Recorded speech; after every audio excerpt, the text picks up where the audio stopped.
सर्वश्रेष्ठ धनुर्धर अर्जुन महायुद्ध में जीत से पहले 21 बार पराजित हुए थे। अर्जुन को भले ही महाभारत काल का श्रेष्ठ धनुर्धर माना गया, लेकिन वह युद्ध में सर्वश्रेष्ठ नहीं थे। महाभारत युद्ध में कई योद्धाओं ने अर्जुन को हराया, लेकिन कृष्ण की मदद से अंत में वह सब पर भारी पड़े। महाभारत के युद्ध में पांडु पुत्र अर्जुन को 5 बार हराया गया था। एक बार तो अर्जुन को इतना असहाय कर दिया कि घायल अर्जुन को देखकर खुद कृष्ण ने अपनी प्रतिज्ञा तोड़कर भीष्म को मारने के लिए सुदर्शन उठा लिया। इसी तरह गुरु द्रोणाचार्य ने अर्जुन को 4 बार हराया। जयद्रथ वध के समय खुद अर्जुन ने द्रोण को अपराजित माना था और उनसे रास्ता छोड़ने के लिए उनके शिष्य प्रेम का सहारा लेकर रथ पीछे से घुमाकर निकल गए। अर्जुन को कर्ण ने सीधे युद्ध में पराजित कर रण छोड़ने को मजबूर कर दिया था।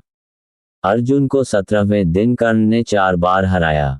एक बार उसने अर्जुन को अधमरा कर दिया था, लेकिन यहाँ भी कृष्ण ने अर्जुन की मदद की, जिसके चलते कर्ण के रथ का पहिया धंस गया, जिसे निकालते हुए कर्ण का अर्जुन ने वध कर दिया। अश्वत्थामा ने नारायण अस्त्र से कर दिया था बेदम।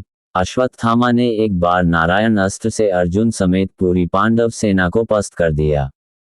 इस अस्त्र की मार देखकर सेना रण छोड़कर भागने लगी थी। अर्जुन को अश्वत्थामा ने विराट युद्ध में भी थाम दिया था, लेकिन तीरों के खत्म होने पर उसे पीछे हटना पड़ा। सुधन्वा ने अग्नि अस्त्र से पछाड़ा। सुधन्वा को धनुर्धर विद्या की 6 विद्याओं अनुसंधान, प्रतिकार, संचालन, परिचालन का ज्ञान था।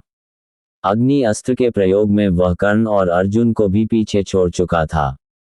युद्ध में अर्जुन ने सेना का नाश होते देखकर अपने अग्नि अस्त्र पर सारे पुण्य का फल रखकर छोड़ दिया, मगर अर्जुन का अग्नि अस्त्र निष्फल होता देखकर कृष्ण ने अपने पुण्य कर्मों के फल से सुधन्वा के अग्नि अस्त्र को निष्फल कर दिया। इतने में मौका पाकर अर्जुन ने सुधन्वा को मार डाला। हाथी पर सवार भागदत्त के आगे बेबस हो गए अर्जुन। प्रागज्योतिषपुर का राजा भागदत्त के 2 बेटों ने महाभारत युद्ध में भाग लिया। कर्ण ने इन्हें दिग्विजय में हराया था, लेकिन अर्जुन भागदत्त को पराजित नहीं कर पाए।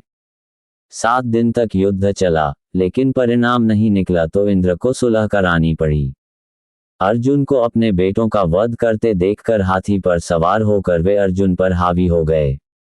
अर्जुन के बेबस पड़ते ही कृष्ण उन्हें बचा लेते हैं। भागदत्त के छोड़े वैष्णव अस्त्र को कृष्ण निरस्त कर देते हैं, तब अर्जुन भागदत्त की आंख पर बंधी पट्टी तोड़कर वध कर देते हैं। अतिच्युत की दिव्य गदा का प्रहार कृष्ण पर हुआ। अतिच्युत ने तपस्या कर दिव्य गदा पाई, जिसके प्रयोग पर योद्धा का वध निश्चित था। महाभारत युद्ध के 4थे दिन भीष्म के घायल होने पर अतिच्युत अर्जुन से लड़ने आया। पहले युद्ध तीर, फिर दिव्यास्त्र और बाद में उसने अर्जुन को मारने के लिए गदा प्रयोग कर दी, लेकिन कृष्ण ने प्रहार खुद पर ले लिया। इसके बाद अर्जुन ने दिव्यास्त्र से अतिच्युत को मार दिया। त्रिगर्त नरेश सुशर्मा ने 2000 समसप्तक सेना की मदद से अर्जुन को युद्ध के 13वें दिन बंदी बना लिया था। इस बार भी कृष्ण ने अपनी शक्ति से अर्जुन को छुड़ा लिया। अर्जुन ने दिग्विजय के समय इसके कुल की स्त्रियां को अपमानित किया था। इससे नाराज होकर ये दुर्योधन की तरफ से युद्ध लड़ा। राक्षस निकुंभ ने गांडीव छीन कर दिया बेदम। अति विशाल राक्षस निकुंभ ने सहदेव की पत्नी को अगवा कर लिया। इस पर अर्जुन, कृष्ण और प्रद्युम्न ने इसे मारने का निश्चय किया, लेकिन इसने अर्जुन को ही अधमरा कर दिया।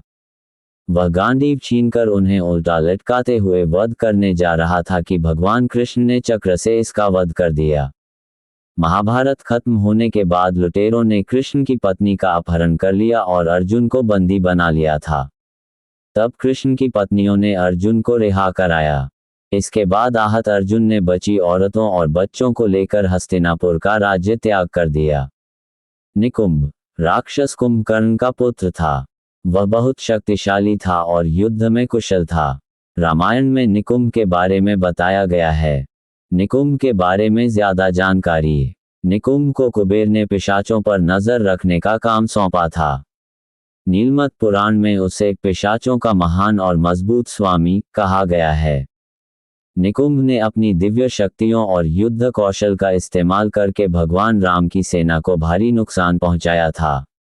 हनुमान जी ने अपने बालों का इस्तेमाल करके निकुंभ को हरा दिया था। हनुमान जी ने निकुंभ को जमीन पर पटक दिया और उसकी छाती पर मुट्ठी से प्रहार किया। हनुमान जी ने निकुंभ का सिर पकड़ा और उसे फाड़ दिया। निकुंभ के बारे में कुछ और बातें हैं। निकुंभ कुंभकर्ण और वज्रमाल का पुत्र था। निकुंभ के बारे में रामायण के युद्ध कांड में जिक्र मिलता है। निकुंभ अपने पिता की तरह ही एक शक्तिशाली रक्षक और युद्ध में कुशल था। रामायण के मुताबिक निकुंभ राक्षस बहुत शक्तिशाली था। कुंभकर्ण और वज्रमाल के पुत्र निकुंभ को कुबेर ने पिशाचों पर नजर रखने का दायित्व सौंपा था। नीलमत पुराण में उसे पिशाचों का महान और मजबूत स्वामी कहा गया है। कुंभ और निकुंभ कौन थे? पहली पत्नी के पुत्रों का नाम कुंभ और निकुंभ था, जिसमें से निकुंभ बहुत शक्तिशाली था। उसे कुबेर ने निगरानी का खास दायित्व सौंपा गया था। दूसरी पत्नी के बेटे का नाम था भीमासुर था, जिसने अपने पिता की मृत्यु की बदला लेने के लिए देवताओं से युद्ध भी किया था। बाद में भगवान शिव से उसका मुकाबला हुआ और शिव ने उसे भस्म कर दिया। मेरी यह जानकारी आपको अच्छी लगी हो तो मेरे चैनल को सब्सक्राइब करें, वीडियो को लाइक करें और कमेंट करें। धन्यवाद। राधे राधे।